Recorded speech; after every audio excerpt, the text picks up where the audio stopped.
Mesdames et messieurs, il y a quelques jours, j'ai joué au Risk avec des amis. Le Risk est un jeu de stratégie qui rassemble 2 à 5 joueurs et l'objectif est d'envahir et de prendre le contrôle des 5 continents. Le tout en attaquant ses adversaires.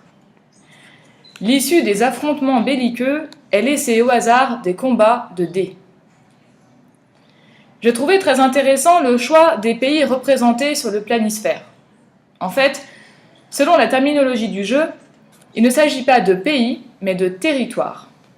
Ainsi, il n'est pas possible de conquérir les États-Unis, il faut envahir progressivement les États de l'Est et les États de l'Ouest. A l'inverse, la multitude d'États africains est répartie en 5 grands territoires. Question proportion, on repassera, l'Ukraine est plus grande que la Chine ou le Groenland.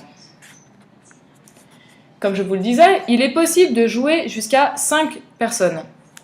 Et chacun est représenté par un pion d'une couleur différente. Vert, bleu, rouge, jaune et gris. Rassurez-vous, mon objectif n'est pas de vous expliquer les règles du risque, mais de vous parler d'une réflexion que je me suis faite en jouant. Emporté dans l'action, à développer des stratégies plus ou moins subtiles, il n'a pas fallu longtemps à mes amis et moi pour nous attribuer des sobriquets reflétant la couleur de nos pions. Quelle pagaille géopolitique avions-nous créée quand les rouges infiltraient l'Amérique du Nord, tandis que les verts dominaient la Chine. C'est au milieu de cette guerre mondiale aux idéaux délirants que je me suis rendu compte à quel point le terme « couleur politique » était pertinent. L'association des couleurs avec des tendances politiques est ancrée très profondément en chacun d'entre nous.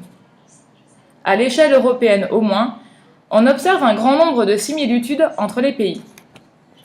Le rouge est la couleur des partis de gauche et très généralement associée au communisme.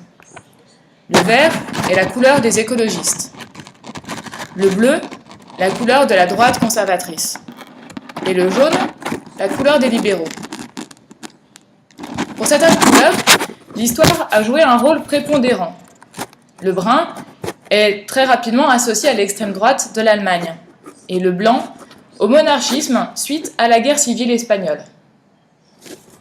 En revanche, d'autres couleurs ont plusieurs significations selon les pays. C'est le cas du noir, du violet et de l'orange.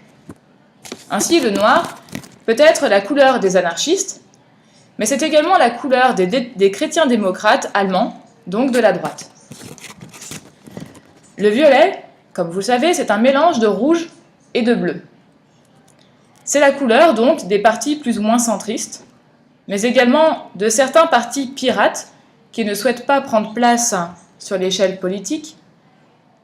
C'est en Grèce la couleur de la gauche radicale, pour se démarquer du rouge communiste.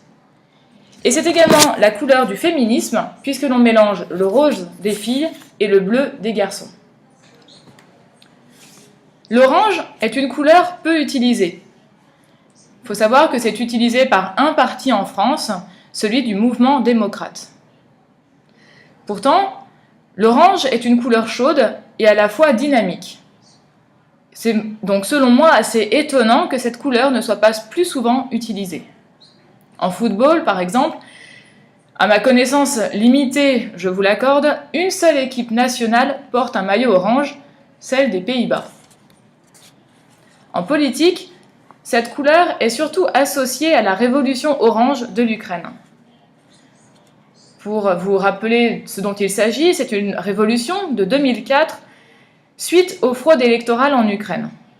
Les soulèvements ont entraîné l'annulation du scrutin et l'arrivée, après de nouvelles élections, de Viktor Yushchenko.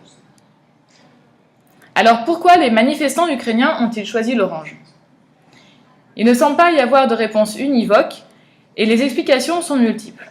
Mais une certitude demeure, l'orange était une couleur nouvelle en politique. C'était la couleur choisie en 2002 par le parti de l'opposition Notre Ukraine. Celui-ci souhaitait une couleur chaude en réaction au bleu et au blanc, les couleurs froides du clan Yanukovych au pouvoir. Mais il fallait évidemment également éviter le rouge, symbole d'une autre révolution communiste. Il ne restait donc qu'une solution, l'orange. Pour en revenir à nos pions, un seul joueur a été épargné par toutes ces considérations géopolitiques, le gris. En effet, le gris ne semble rattaché à aucune tendance politique. Finalement, cette soirée à jouer au risque n'aura pas seulement titillé mes capacités stratégiques, ce fut aussi l'occasion de réactiver mes connaissances géopolitiques. Ou comment lier l'utile à l'agréable, une méthode que je ne peux que vous recommander. Évitez toutefois de jouer avec un ami daltonien. S'il ne sait pas différencier les couleurs, il aura vite tendance à infiltrer toutes les armées. Le gris n'est-il finalement pas la couleur préférée des agents secrets? Il n'y a rien de plus passe-partout après tout. Je vous remercie.